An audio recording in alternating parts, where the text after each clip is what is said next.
Good morning, everyone. Welcome to today's edition of AM Minnesota. It is holiday time, and it's no better time than the holidays to talk to Dr. Clinton Muench. He is from the Orthopedic and Fracture Clinic here in Faribault.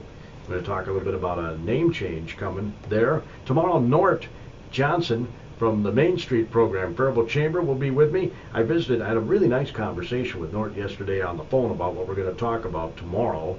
So we're looking forward to visiting with Nort, and I will surprise you tomorrow. Chuck Briscoe, the president of Faribault Bethlehem Academy, will be with us, and he's going to bring some BA band students with him on Friday's AM Minnesota show. We're looking forward to that. Do you play in the band? I do not. I'm not musical in any way. My three boys are learning some music, which is nice, but my wife and I not so much. Oh, okay. I played the baritone in the band. Oh, yeah? Didn't do it very well, but I played the baritone. Good for you.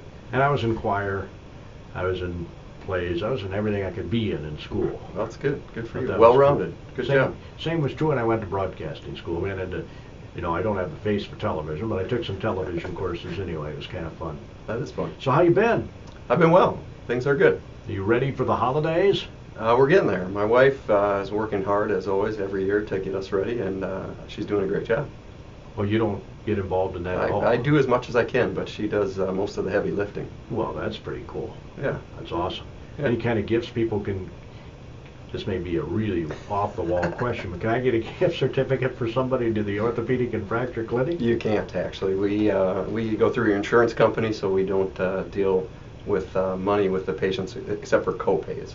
And to my knowledge, you can't do a gift card for a copay, but you may be onto something there. There we go. Or on something. I don't know. That could be too.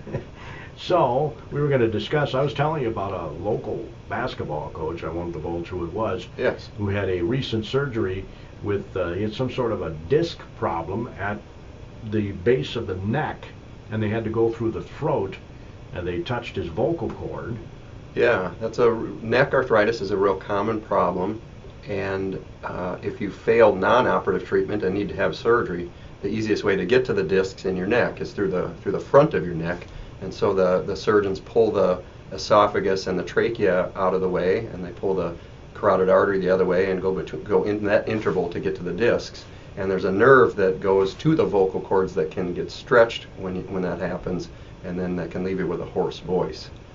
I suspect that's probably what he has. Hopefully that will resolve. Yeah, he seemed to indicate that they brushed his vocal cord or something, and that was the problem. Yeah, I think that's probably not. They weren't inside his trachea. They weren't in his pharynx, I should say. I suspect they were outside of that, but the nerve that goes to the vocal cords that runs them is in that area and is always vulnerable. But I was kind of marveling at the fact that they would go from the front as opposed to the back. Yeah, that's pretty wild, isn't it? The easiest way to get to the discs in your neck is from the front, because in the back the spinal cord is in the way. Yeah. Sounded like some serious stuff, though. He's a young guy. He's in his 30s. Yeah. Unfortunately, it's a common problem, neck arthritis is, and fortunately most of the time non-operative treatment works very well. We have a back care center, neck and back care center program at our office that does non-operative treatment for neck and low back pain, and they really do a great job. Do we know why it's so common? It's like everything else in your body that kind of wears out and degenerates with time, and oftentimes can be symptomatic. Wow, but a person in their 30s. Yeah, the other thing is injury. Whiplash injury can cause neck arthritis and trouble like that. So, real common. Well, maybe it's an accident sometime. Exactly. Yeah. Or something like that. Yeah. We're going to discuss the name change, which your partner discussed last time he was on the air, I think. Yeah, I think he did too. At least I heard he did. He touched on it. Yeah, we can talk about it more if you like. And I know you're pretty excited about it. I am, yeah. I think it'll be a good thing for us, and I think it'll be a good thing for the community. All right, we'll talk on that more. How's that for a teaser? We've got him trained pretty good here, don't we? Dr. Clinton Muench with the Orthopedic and Fracture Clinic here in Faribault. Again, Nort Johnson will be with us tomorrow from Main Street, and on Friday, Chuck Briscoe, the president of Faribault Bethlehem Academy. We had the superintendent of Faribault Public Schools, Todd Sesker, on with us on Monday. We touched on the athletic field house that's being proposed. We'll ask Chuck about that too, because he's going to be in a meeting with all the community leaders about that in the not too distant future, and he's going to bring some VA band students, which I think is really cool during this holiday season. Some great band music. We'll talk about the concerts that we have. Every step of the way. The Orthopedic and Fracture Clinic. better care, better value. And you can never overemphasize the fact that the Orthopedic and Fracture Clinic here in Faribault received the Best Business of the Year award from the Chamber. Yeah, Remember we that? sure did. Yes, yes, I do. I remember it well. We're honored to have that distinction. And one of the reasons is what he touched on. I know all your patients love the service you provide. We work hard to try to provide the best service we can. Yep. And one of the key things, I think Kim Anderson said, the Chamber President, she was on our AM Minnesota program. You may recall she had a fall last winter on the ice. I heard that. And she said what was amazing to her is how you stay on time on the appointments. Yeah, we try to the best we can. It's difficult, you know. You book a certain period of time for a patient, and it may take twice as long as you thought it might. Right. You know, I like to try to listen to everything they're trying to tell me, and be an intentful listener, and make sure I hear the whole story. And oftentimes that takes longer than you might expect. So we were chatting a bit off the air about the new name change here at the Orthopedic and Fracture Clinic. Yeah, so that's something that's been in the works for many months, and it's not just a name change. The five of us that practice with the Orthopedic and Fracture Clinic on this east side of the practice, Northfield and Faribault, will be leaving the group and joining Summit Orthopedics beginning January 1st. So it's a huge change for us, and it was quite stressful trying to decide what the right thing was to do. But ultimately, we decided that this was a good move for the five of us, and I think it's not because we didn't like our partners or we didn't like the practice or we didn't like the care that we provide. It was more to try to be competitive in this market, and this market on the east side is very much a metro market, and in Mankato the OFC has been there for 60 years, and everybody knows the OFC, and everybody goes to the OFC because it's a name brand that everybody knows. And over here we're not as well known. We've only been here 30 years, and That's all. So you know, it's common for people to, you know, they see the advertising on TV, and so they, you know, kind of bypass us and drive to the cities to be seen for something that we could see them here right in town. So we're hopeful that name recognition that Summit Orthopedics brings will help us. So Summit covers the entire metro? They do. Yeah, they're very well known, a huge group, and the other thing that I think could be very good for this community is there may be some potential to get subspecialists to come to town and see patients right here in town rather than have you drive to the cities to see them. So we may be able to get some spine guys here in town, or hand, or foot and ankle, those kind of subspecialists in orthopedics to come to town. So we'll see. I would guess you see a lot of foot ankle problems. We do. We see a lot of all of those things: spine, hand, and foot and ankle. So and you know, all of us do a lot of the simple things that you know, that a general orthopedist like me can do in hand or foot and ankle. We don't do any spine. We do non-operative spine, like we talked about our back care center. But the more complex foot and ankle or hand stuff that, you know, we can't do or don't feel comfortable doing, we have to send them to somewhere else. And you know, maybe those surgeons can come to town. Are you familiar with some of the things they do in the spine area? Somewhat, yes. For non-operative, I'm just curious as to Oh, what yeah. we can do to avoid surgery, because I've been told by other health experts, if you can avoid a back surgery, avoid it. Yeah, absolutely. I 100% agree with that. And you know, probably 80% or 90% of the time you can avoid surgery, and it's a combination of physical therapy and medication and potentially injections that get people feeling better and back to activity and back to work. So we're talking special exercises. Yes, exactly. Yep. We have our physical therapists that help patients with range of motion and strengthening, and then we have a separate business and separate therapy approach that is a machine-based strengthening program that measures your strength at the beginning of the program, and it's an 18 to 24 visit program, and you measure your strength at the end of the program, and as your strength improves, your pain improves. You know, I see more and more people, and younger people too, Dr. Muench, bringing those back seats to ball games, basketball games. You know, when you sit in the bleachers, I do. You don't have backs on the bleachers typically. Oh, yeah, those are pretty nice. Is that a good thing? I mean, I is it good think for your so. back? I think so. I mean, you know, my back and rear end kind of get fatigued when I'm sitting at a basketball game for a long time, and it would be nice to have one of those chairs. They're pretty nice. But I mean, in terms of Yeah, does it giving you improve? proper Yeah, posture. I'm not That's- sure. That part I'm not sure. I don't know if there's any science to that, but it sure looks comfortable. It seems like a good idea. It's more comfortable. Yeah. Yeah. So, but proper posture, I'm assuming, does help with Yeah, that. yeah, I think that's key. A lot of us sit for a living and you're kind of slumped forward with your shoulders slumped forward, and that's not good for your shoulder, it's not good for your back. So I agree with you. I think good posture is key. So getting those chiropractic That approved chairs that or that whatever. may yeah. I mean those kind of ergonomic Right. sort of workstations, yeah, where your hands are in a good position on the desk and you're not your neck isn't too far back or too far forward all day sitting at your desk. People, you can go to our Facebook page, facebook.com/KDHL Radio. Ask a question of Dr. Muench. If you have a question, we would love to have him answer that. The most information that I receive from listeners, Dr. Muench, and this will not surprise you, is concerning arthritis. Yeah, I'm not surprised at all. There are millions of people in this country that suffer from arthritis, and it's probably the most common diagnosis that we see come through our doors. And of course, we don't have a cure for it. No, we don't even know what causes it, which is pretty sad to say at this point. It's like anything else you see in medicine. It's multifactorial. We think, it has to do with your genetics, and then it also has to do with your environmental exposure, meaning injury or workplace habits or recreational activities or whatever it is. But yeah, very common.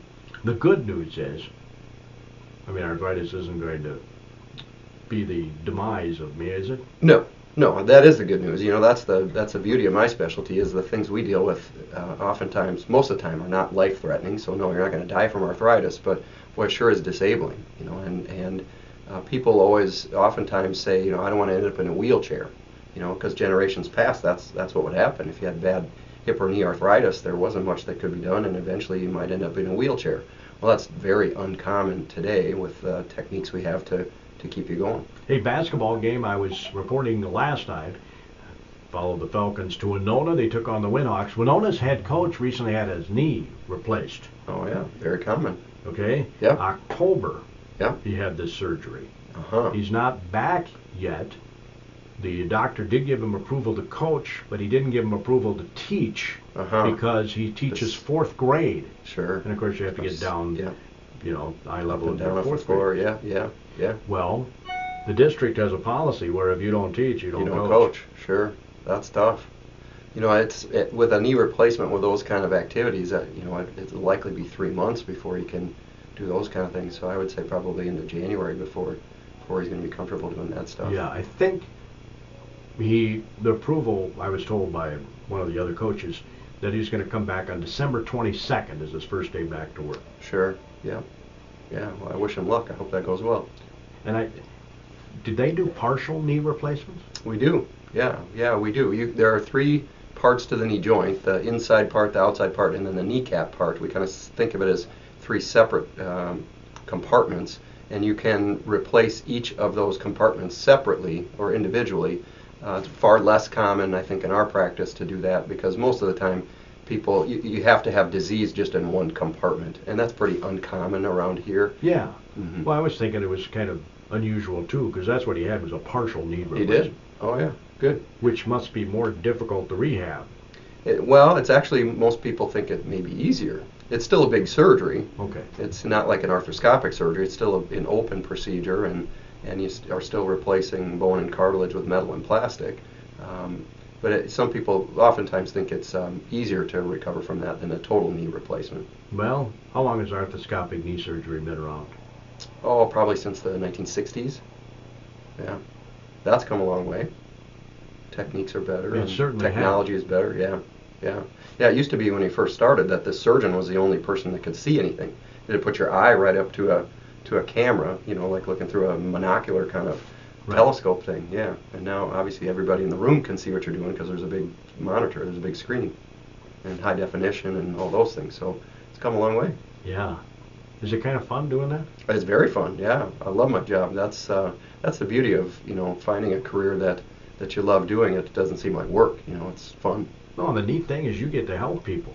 That is. That's the part I love, and that, when people come back from their knee replacement at 3 months and 6 months, and their pain is so much better than it was before surgery, that's the most fulfilling and rewarding part of my job. Yeah, Dr. Clinton Muench is with us from the Orthopedic and Fracture Clinic. Soon to be, is it the first of the year officially that you become? Yeah, January 1st, Summit Orthopedics.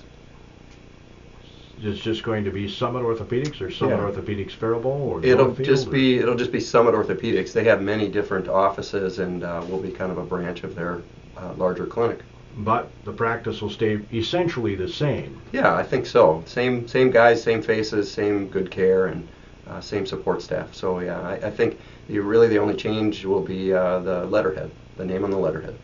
Yeah, and the ability of maybe getting some specialists. Yeah, in here. yeah, we'll see. We'll see how that pans out, but there's possibility for that to happen. Fantastic. So again, folks, if you have a question, go to our Facebook page, which is facebook.com/KDHL Radio, and ask your question. I'll be sure to ask the doctor about it because, well, I can't think of everything. No, it's hard to believe, but I can't think of everything. That is hard to believe. You're pretty smart. Summit, which means top, right? That's right. Means peak or top. I think so. That's So us. You're at the top of your game. We like to think so, yes. It's Summit Orthopedic. I kind of like that name, actually. Yeah, I do too. Fantastic. So, what else do we want to touch on here today? How about ultrasound guided injections? I don't think we've ever talked about that. Ooh, that sounds interesting. Yeah, it's a newer technique to guide a needle into a joint. And I've had good success and good results with that technique for certain joints. There are certain joints that there's no point in doing it, and none of the payers will pay for certain joints, like the knee joint. The knee joint, you can feel the landmarks you need to feel to get the needle in the joint, and most of us, most of the time, can get the needle in the right spot. Nobody's perfect, that's been proven. Even a board-certified orthopedic surgeon misses a joint, even the knee joint. But we think that for other joints that are more difficult to feel landmarks or that are covered by a lot of muscle, Like the hip. for example, exactly, the hip joint is a huge one. Really nobody injects the hip joint without some kind of guidance, either x-ray or ultrasound. And the shoulder joint can be difficult too. And there are other smaller joints that are difficult that I like to use the ultrasound to guide my needle, identify the anatomy, and guide my needle right in the right spot because it's less painful, I think. You can use a smaller needle, and I think it's less painful for the patient, and I think our success rate is better. You don't put the patient under? No, it's done right in the office. We use a local anesthetic to numb up the skin and the soft tissue, and then watch the needle go right into the joint, and then usually have good success. Can I request to be put under? No, you cannot. We don't do any of that kind of sedation or anything like that in the office, and it wouldn't be worth the risk. Okay. Well, I'm just curious. Yeah, good I question. kind of like taking the nap, you know? Yeah, that'd be good. Like when I had my colonoscopy. Yes, yeah, that's conscious sedation is what that's called. You're going backwards and you count and Yep. wake up Pretty in soon the you're up, it's recovery done. room.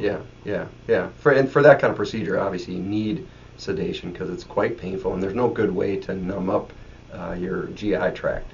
With this kind of thing, where our needle is in a specific area and we can numb up the soft tissue around it and How make it big very is this comfortable. needle? For those who may be fearful of needles. It depends on the joint, but let's just say only as big as it needs to be. But you can watch it on the screen while You you're doing can, it. yeah, and that's the beauty, and I think that improves the success rate, and I've been very happy with my results. So So it's highly recommended. it is in my practice for certain injections. I don't do every injection that way. Like I said, I don't do it for the knee joint because I don't believe you need it for the knee joint, Right. and there's no point in increasing the expense. But most insurance will pay for the hip, They will, yeah, they maybe will. the shoulder, depending on the muscularity of the person. Yeah, probably. exactly. Yep. So I think it's a good way for certain joints to improve your success rate. Very interesting. Yeah. Another new method. Exactly. Technology, you gotta love it. Did they have this when you first started? No, at least not. It was not widespread. Ultrasound as a modality existed. You could get an ultrasound of a shoulder for diagnosis. It was kind of rudimentary, not very good, not very accurate. Today, ultrasound in the right hands for diagnosis, like rotator cuff tear or something, can be quite accurate.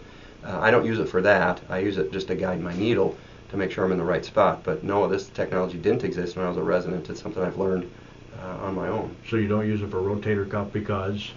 Well, MRI I think is more predictable and more accurate to diagnose rotator cuff disease, at least in most hands. Ultrasound is very technician dependent on what you can see and how accurate it is. So if you're getting an ultrasound of the shoulder to diagnose a rotator cuff tear, you're very vulnerable to who's doing it, and that's not so much the case with an MRI. Do you get a lot of rotator cuff issues? Oh yeah, we do. That's another really common Volleyball players? diagnosis.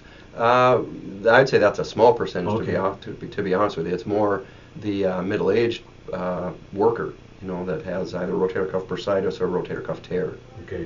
I was just curious because I do know a lot of volleyball players that have shoulder surgeries, but it Yes. evidently is not the rotator cuff. Well, it's not likely in that age group. It's more likely instability. But again, volleyball is a really common shoulder problem sport, like swimming. It's not a same natural thing. motion. No, it's like pitching in baseball. Exactly. I was just going to say it's very much a throwing motion, and some people are predisposed to getting injury with that kind of overuse, repetitive kind of stuff. And we've talked about that before. That I think you need some time off from your sport and do something else, and give your bones and joints some time to recover. Which is a good thing. There's nothing wrong with repeating information, I don't think, on the program, because we get new listeners all the time. Right. But we've talked about the specialization We have. in sports and how you need to really diversify, because it diversifies the muscle groups. Yeah, that's the way I feel, and you know that I'm not a one sport year-round kind of guy. I think you need time off to let your joints recover, let your bones recover, let your muscles recover. We see so many overuse problems now that in young kids that we shouldn't be seeing. And if you had 2 or 3 months off between sports, meaning not that you have to take time off and don't do anything, but do a Right. different sport. So you're doing different activities. Well, and I tell kids all the time who are trying to specialize in a specific sport that it's not good physically. Right? Yep. And coaches have told me, Division I coaches have Yep. told me, that they prefer Yes. a multi-sport athlete. Yes. Yeah. I think that's been shown. I think you're better at the sport you want to specialize in if you're a multi-sport athlete. Yeah. And the other thing I worry about is these kids that play a single sport year-round, and they're always at tournaments and their parents are pushing them. Well, what happens when they get to high school? Now they're burned out or they're Yes. hurt. Yep. And they've invested all this time and effort in one sport, and now they don't have a sport to play. Yeah, Then what do you or they end up not being good enough to do? Exactly. play a lot of minutes. And Exactly. their parents kind have of the end of invested the a lot road. of money in tournaments and camps and all Yeah. this.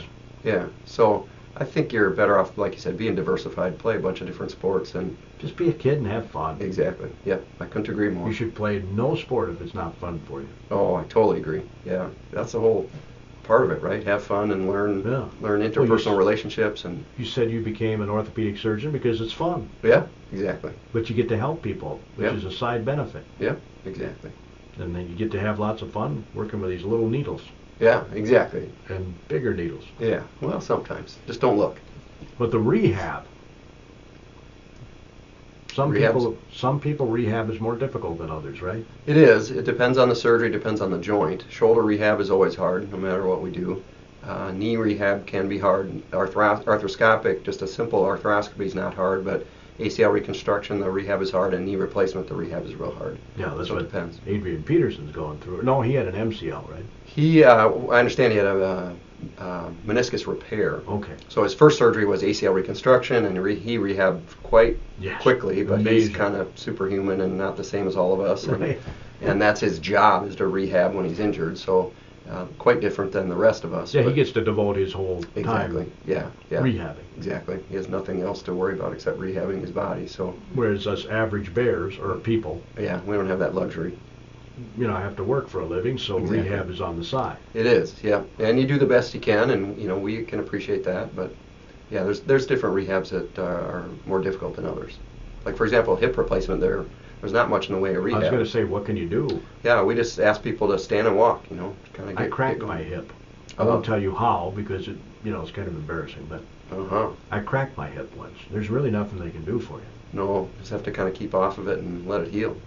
They gave me this girdle-like thing. Oh yeah, yeah, painful.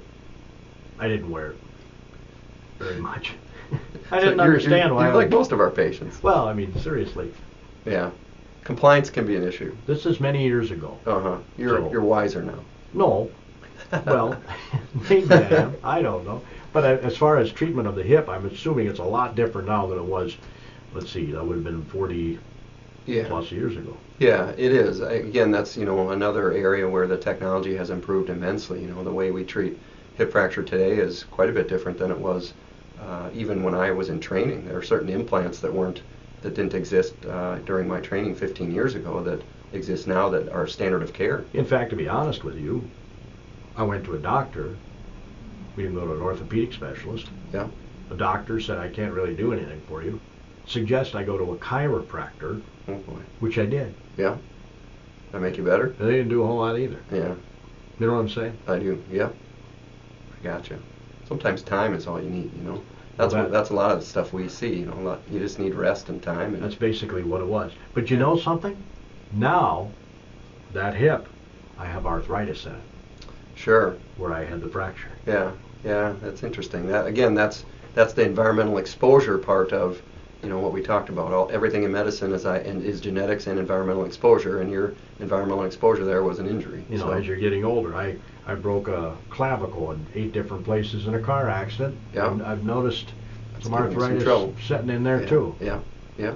Like we talked about the whiplash injury for neck arthritis or ACL tear when you played football 40 years ago. It's part of getting old, you know that? Yeah. Yeah. Can catch up with you. But techniques get better all the time. Yeah, there are improvements. I learn something every day. Yeah, it's good. Thanks, Doc, for coming in. You bet. Thanks for having me. Next time we visit, I'm guessing you'll be Summit. I think we will, yeah. You'll be at the top of your profession. We will. Same phone number. The summit of your profession. That's right. I like that.